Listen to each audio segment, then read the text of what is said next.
I remember the morning sunlight filtering through the kitchen window, illuminating the small motes of dust floating in the air. It was so bright that day, so at odds with the crushing realization that had settled in my chest. My morning coffee tasted bitter, and it had nothing to do with how I brewed it. Across from me sat my wife, Brenda, looking through the local newspaper. She kept stirring her tea absently, as though she could barely focus on anything. And to my right, her daughter, my stepdaughter, Karen, quietly tapped away on her phone like she was physically tethered to it. We had been married for 5 years. 5 years of mild ups, mild downs, and a slow, predictable routine. Nothing in those early moments had screamed impending disaster, but cracks were there, hairline fissures that deepened day by day until they were impossible to ignore.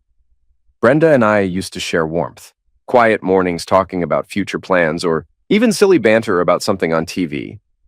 Now we were reduced to a few grunts, half-formed comments about bills or schedules, and a tension so palpable it practically took up space at the table. On that day, as I took a tentative sip of coffee, a subtle shift in the room told me something big was about to happen. Brenda folded her newspaper and laid it down, almost too neatly. She held on to its edges, biting her lip as though summoning some hidden reservoir of courage. I felt my stomach knot. These last few weeks had been odd. I tried telling myself it could be stress. Maybe she was just tired, overworked, or maybe it was something I'd done. I would have welcomed any scenario but the one I feared most. Yet the fear clung to my mind, insisted that yes, the worst had arrived. It was the phone that first signaled disaster. She was never without it, even in bed. The device was always locked, notifications hidden. She would flip the screen down whenever I entered a room, as if I were some intruder in her private world. Months of that had turned me into a suspicious wreck. I had tried to push my paranoia aside, but it would not be quiet. And so, on a week evening when I could stand it no longer, I hired a private investigator. It cost me a chunk of change, $2,000 I could have used on something else, maybe stashing more into Karen's college fund. But desperation triumphed. I needed the truth. And the truth, as I soon learned, was that Brenda was in contact with her ex-husband, Marcus. The same man she divorced after he nearly destroyed her life with abuse, drunken rages, police sirens, and restraining orders. That was the man she was choosing over me, lying to me about, and, as I would find out, sleeping with. So I waited, and sure enough, that morning was the moment she decided to drop her little bombshell. She folded the paper shut, pressed her lips together, and finally spoke. "Brian," she said softly, "I need to tell you something." Her voice trembled, trying to sound gentle, yet a tension in her jaw gave away her trepidation. My heart hammered in my chest, but I forced myself to stay calm, to remain the collected man I always pretended to be. I set my coffee mug down, hearing the dull clink as porcelain met the table.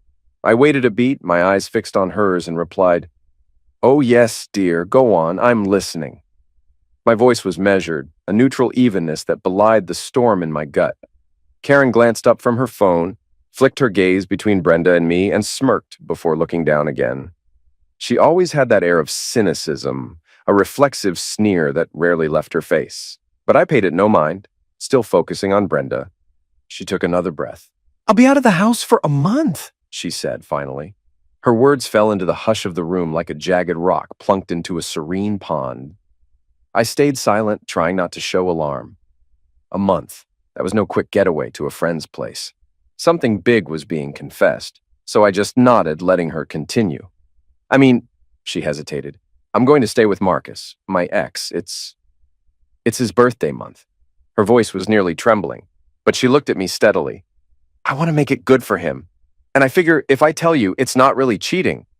The logic was so ridiculous, I nearly laughed. "Not really cheating because I'm telling you?" A wave of disbelief crashed over me, but I remained outwardly calm. She was looking for a reaction, either permission or an explosion that she could use against me. I refused to give her that. "Okay," I replied flatly. She seemed momentarily confused by my non-reaction. I could sense her bracing for an argument, but I didn't raise my voice. Instead, I asked the straightforward question gnawing at me. "So what exactly are you planning over there, Brenda? You going to be his cook, his cleaning lady, and his lover all rolled into one? Is that the plan?" A twinge of dark sarcasm slipped into my tone. "Did he run out of money to hire someone else for his needs?" Her face flamed with anger. "What the hell, Brian? Don't call me a maid or a hooker. You're being disgusting." I'm going to be with him as a wife might be with a husband." She jutted her chin, refusing to be cowed. This was the moment my mouth went dry. "But you already have a husband," I said quietly. "Remember the vows we took?" She shrugged, a gesture meant to appear casual but came off as defensive. "It's not cheating if I told you," she insisted. "I'm being honest, so it doesn't count as betrayal. You can't accuse me of sneaking around when I'm telling you to your face." I took a slow breath and forced my expression to remain neutral. I could sense Karen's stare on the side of my head, so I shot her a glance. She was smirking in a satisfied kind of way, as if reveling in the tension. Of course, I thought, she's always disliked me, always favored her father, Marcus. But then the real stinger dropped. Her next words made it clear she was not just a spectator. She was a co-conspirator.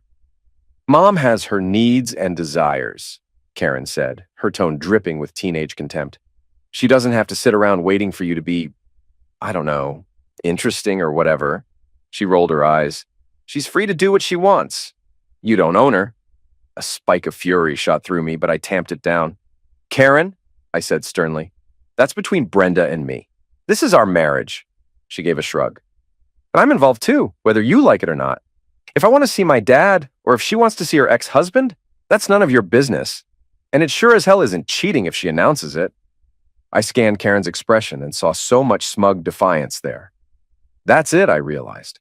She's not just supporting her mom, she's actually encouraging this entire fiasco. Possibly she was the mastermind behind Brenda reconnecting with Marcus. The private investigator's photographs had suggested Karen had been present on some of those visits. This runs deeper than I thought. Still, I feigned calm. "Well," I said, raising my hands, "I see I'm outnumbered here. If you two have already agreed on this plan, I'm not about to stand in your way. But Brenda, if you're going to go off for a month to play house with your ex-husband, I have terms of my own." Brenda folded her arms, her face still etched in annoyance. "Terms? Don't tell me you're about to lecture me on morality, Brian. You're not my dad." I shook my head. "No lecture. I'm simply stating that during these 30 days, we'll be legally separated. You sign the paperwork, you forfeit any financial support from me for you or Karen, and in return, I'll be free to do whatever the hell I want. No obligations." "Are you serious?" she asked, frowning. I nodded. "Dead serious. You want your freedom? Fine. You can have it. But I'm not going to bankroll the affair, and I'm not going to be labeled a fool if you decide to come back. I want it all on paper. So if you vanish for a month, I'm free as well." I turned to Karen. "That also means I'm not paying for anything regarding you, Karen. College, car, phone bills, nothing. Not during the separation." Karen snorted dismissively, but I caught a flicker of uncertainty in her eyes. "I can handle my own stuff. My dad will help out," she said, though her tone was less confident than usual. Brenda cut in. "Fine. Draft the damn papers. I'll sign them." That quickly, with an ease that sliced me like a blade, Brenda agreed to disclaim her marriage for a month. My throat tightened, but I forced a cool smile. "All right," I said. "I'll call the lawyer." That was the beginning of something so dark and twisted, so soul-crushing that even now, I still find it hard to believe how seamlessly it all unfolded. But oh, how meticulously I had planned my response once the PI uncovered the truth. For weeks, I'd been preparing. I had pictures, text messages, even video evidence. My approach was going to be swift, legal, and financially devastating. If Brenda wanted to risk our marriage on an ex-husband who had beaten her nearly senseless before, then I intended to show her exactly how catastrophic that decision could be. The next day, the documents were drawn up. Brenda, arrogant as ever, signed them without reading a single word. I caught Karen peering over, a small grin on her face as she watched her mother scribble her signature. Karen didn't sign anything. There was no need. She was still a minor in the sense that she wasn't out of high school yet, although she was 18. But the separation agreement covered my refusal of financial support for the both of them. My lawyer, Mr. Gomez, said it was unusual but workable. Brenda's attitude was a mixture of smug triumph and false bravado, completely convinced she was in the right. She had Karen whispering in her ear, "Just sign it, Mom. Brian can't do anything about it in the long run. This is just for show. He'll still be there once we get back." I overheard that whisper from the corner of the room, and my jaw clenched. Karen's feeding Brenda illusions, I thought grimly. She's the one egging her mother on. It was suddenly so obvious. Their texts, their shared scorn, the times Karen had snuck away in the evening and refused to tell me where she was going. Clearly, she'd been pushing Brenda toward reconnecting with Marcus. And Brenda, saddled with her old trauma, but also an odd longing for the thrill of that dysfunctional past, had fallen right in line. "Brian, let's just do this," Brenda snapped at me when I told her we'd finalize everything by the next morning in court. "I've got a month away to look forward to, and you can do whatever it is you want." "Sounds good," I said with feigned calm. Inside, I felt a swirl of confusion and anger. Part of me wanted to scream at her, "Why?" But the other part resigned itself to the unstoppable momentum of her betrayal. Brenda packed her bags with unbridled excitement. She was humming under her breath as she folded clothes and placed them in a large suitcase.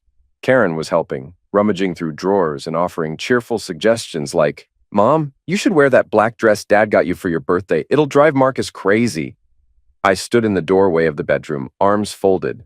The scene looked so bizarre, like they were preparing for some vacation. In a sense, they were. A vacation to her ex-husband's place, where apparently every twisted desire would be indulged. The final sting was hearing Karen say, "Don't worry, Mom. Dad's not going to do anything. He's just mad now. Once we get back, everything will be fine. And if he tries any crap, we'll just say it was his idea, that he forced you to sign that separation agreement." That was how I learned, definitively, that Karen was the puppet master. She was the one who stoked Brenda's fantasies of going back to Marcus. She was the impetus behind Brenda's brazen approach. It was Karen who insisted that telling me in advance equaled no cheating, and that they could manipulate me after the fact. The extent of her duplicity left me speechless, but it also crystallized my resolve. I would not allow them to use me anymore. They had no appreciation for my generosity, no appreciation for my role as a husband or stepfather. It was time for me to cut them loose. Brenda caught me standing there. "Don't you have anything better to do?" she said, an eyebrow raised. "We're finishing up, and then Karen and I will head over to Marcus's. I'd appreciate it if you made yourself scarce during our departure. I don't want any drama." "Don't worry," I said. "I plan on waving goodbye. That's the extent of the drama you'll get from me." She gave a dismissive sniff. "Sure." They left that evening, suitcases in hand. Brenda blew through the living room like she was checking out of a hotel. Karen trudged along behind her, an eager grin plastered on her face. She didn't even look at me, as though I had already ceased to exist in her universe. Once they were both out the door, I followed them onto the porch, leaned against the railing, and raised my hand in a wave. "Bye," I called out. "Drive safely. Marcus's place is across town, right? Enjoy your month." Karen turned around and shouted, "Hope you realize you just made the biggest mistake of your life." And just like that, they were gone. The car pulled away. The house fell silent. My chest felt hollow, but my mind was clear. I stepped inside, locked the door, and poured myself a generous glass of whiskey. I took a slow, contemplative sip, letting the burn fill my throat. Now, I thought, it's my turn. Over the next few days, I put into motion the carefully crafted plan I had nurtured after discovering Brenda's lies. First, I arranged to sell Karen's car. It was in my name, purchased with my money. She'd always complained about the color. "It's not my favorite shade," she'd whine. Well, problem solved. It wouldn't be her shade anymore because it wouldn't be her car. Then I sold Brenda's car as well, the one she treasured, the one she'd post on Instagram with pride, as if she had paid for it. In reality, I had. Now that she was officially separated from me, she had no rightful claim. I also drained our joint accounts, which was the real kicker. We had a solid sum in there. Money set aside for bills, vacations, emergencies, and a sizable chunk for Karen's college fund. I was the main contributor. Brenda, never a big earner, had only chipped in from time to time. In an instant, I transferred it all to an offshore account I'd opened discreetly. If Karen wanted to go to college, she could ask her father or mother to pay for it. While part of me felt guilty over the college fund, the memory of Karen's smug grin erased my hesitation. She'd orchestrated this entire fiasco, pushing her mother into bed with a violent abuser. She'd sneered at me, told me I was irrelevant, taken me for a fool. So, no, I wouldn't fund her education, not after all that.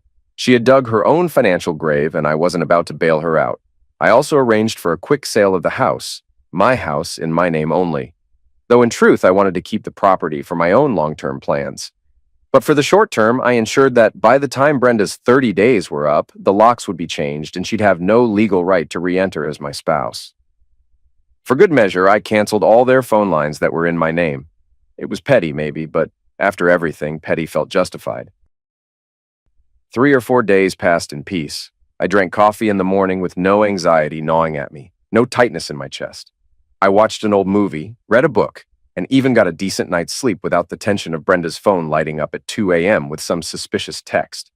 Then, on the 5th day, the calls started. Brenda tried my cell phone first, maybe 2 or 3 times in an hour. I didn't pick up. Karen started calling next, leaving short, angry voicemails that grew increasingly confrontational. "Brian, pick up, you asshole," she spat in one message. "We know you did something with the money. Mom's card got declined. Call me back." I just sipped my whiskey and let it go to voicemail. I was done dealing with them on their terms. Eventually, Brenda tried the house phone, which I'd forgotten to unplug. I found myself staring at the old cordless handset as it vibrated across the coffee table, shrill rings echoing in the silent living room. "Finally," I answered, if only to get it over with. "Where the hell are you?" Brenda's voice demanded the second I picked up. "I've been calling your cell. Karen's been calling you too." I swirled the remains of my whiskey and replied calmly, "I'm taking care of my desires. Busy, you know." A brief silence, then she snapped, "That's not funny. Why did you empty our accounts? I got notifications that everything's been cleared out." "Everything, Brian." I allowed a small laugh, though my heart pounded. "What are you talking about, Brenda? You agreed for a 30-day separation. That means I can spend my money how I want. And I wanted a Jamaican vacation, so that required funds." She let out a strangled sound. You can't do that. Karen's college fund was in there. She needs that money. And we need. Her voice faltered as the realization sank in. They were broke or close to it. On top of that, I'd sold Karen's car and Brenda's car. No doubt they discovered that too. "What did you do to our vehicles?" Brenda asked shakily. "I sold them," I said matter of fact. "Or, more specifically, I sold my vehicles. You and Karen didn't pay a dime on them. You're staying at Marcus's now anyway. Let him buy you new ones. Let him handle the costs." "Brian, you son of a—" I cut her off. "If you want to keep insulting me, that's fine. But it's not going to change anything. We're separated. You do your thing and I'll do mine." Then I hung up. For the next several days, I repeated this cycle. They'd call. I'd sometimes ignore, sometimes pick up. The calls were laced with venom, insults, half-baked threats to call the police or sue me, but Brenda had signed the separation agreement. She had effectively given me a free pass to do what I wanted financially. She had also effectively let me set the stage for a divorce that would come down squarely on her shoulders, considering her documented affair and the preceding timeline. One evening, about a week into this fiasco, I got a voice message from Karen. She sounded furious, borderline unhinged. "You piece of shit!" she screamed into my voicemail. "You can't cut me off like that! You think you can just not pay for my college? I'll sue you for domestic abuse or something, I don't know. My dad said we can probably get a lawyer to spin this as your fault, and you also sold the damn car I was using. I can't even get to school now. What am I supposed to do? Take the bus like some loser? You are so going to regret this, Brian." That was her message. That gave me more clarity than ever. Karen had always wanted me to keep paying, keep providing the lifestyle she was accustomed to, while she helped orchestrate her mother's affair. She was in it for her own gain, perhaps hoping to get her father back with her mother, while I continued funding them. The gall. I saved that voicemail as evidence. If she tried to accuse me of something, I'd have a record of her extortion threats. At that point, any residual fatherly sympathy I had evaporated. She was not my daughter biologically. I had never adopted her, and she had always treated me with resentment. Now, she was crossing lines that couldn't be uncrossed. During those 30 days, I also worked with my lawyer to expedite a formal eviction. Brenda might try to return after the month was up and claim squatters' rights or spousal rights, but not if I filed the correct paperwork. I served them with notices, pinned them to the door. Even though they weren't physically there, I wanted everything documented. The day the official eviction was set to be executed was about 2 weeks into Brenda's birthday month for Marcus. The home was, by that time, nearly empty of my personal possessions. I'd placed them in storage or sold them off as I prepared for a fresh start. I remember hiring a moving company to clear out the last bits of furniture that belonged solely to me. As the movers packed items into their truck, who should arrive but Brenda and Karen, presumably having caught wind of the forced eviction. The car that pulled up outside was a battered old sedan, likely Marcus's, that sputtered as it came to a stop. The moment Karen jumped out, I could see rage twisting her features. "You mother ducker!" she screamed, stomping up the driveway in a fury. "What the hell do you think you're doing with all my stuff? Those are my chairs, and that's my table!" I turned calmly to the movers. "Hey guys, do me a favor, don't engage. Everything here is under my name, purchased with my credit, or in my name. If anything belongs to them, they can talk to my lawyer." One of the mover guys nodded. He was a tall, burly fellow with a shaved head who could probably bench press a small car. Karen tried to barrel past him, presumably to come after me physically, but he reached out an arm and blocked her. "Ma'am," he said, "you can't be in here while we're working." Brenda came rushing up from behind. "Don't you dare touch my daughter," she snarled, aiming a finger at the mover. "Brian, call them off. This is still our house too." I raised an eyebrow. "Not anymore. You signed separation papers, remember? And I'm the owner. I have every right to remove my belongings. If you want to claim something as yours, you'll have to show the receipts." Karen, livid, lunged forward. "You can't do this, you piece of shit. You owe me a college fund. You promised. You promised me a future, you worthless asshole." Her voice cracked, a mix of fury and desperation. She tried to claw at my arm, and the mover physically inserted himself between us. "Hey, enough," the mover said, giving Karen a firm look. Another mover gently grabbed her shoulders to keep her back. Her face twisted in rage, tears forming. "Let me go! I'll duck and kill him!" she shouted dramatically, though I suspected it was mostly bluster. At this point, Brenda started shrieking, "Brian, you snake! You know I can drag you to court for this. You're not paying child support."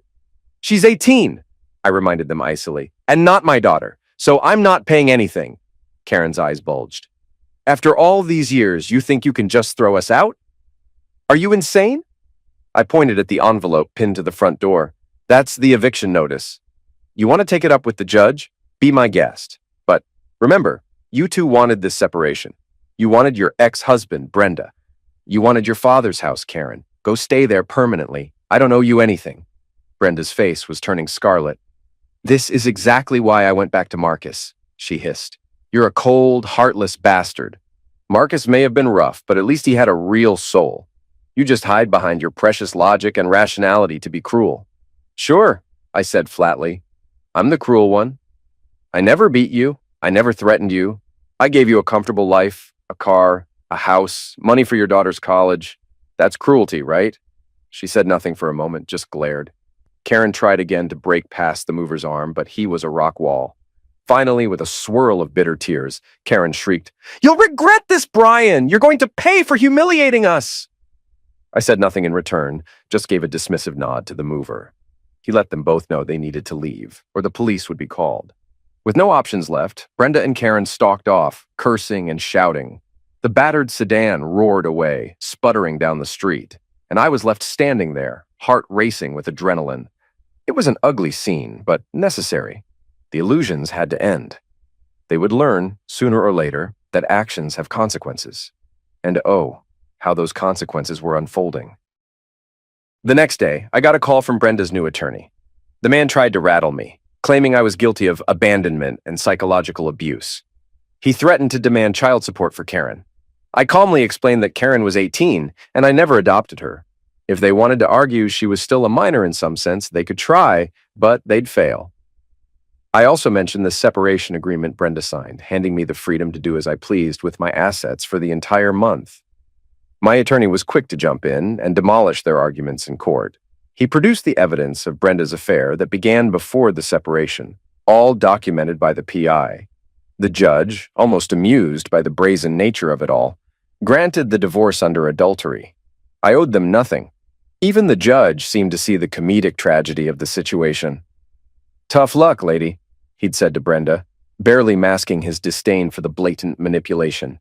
Brenda's face had gone white, her spirit finally seeming to crack as reality set in.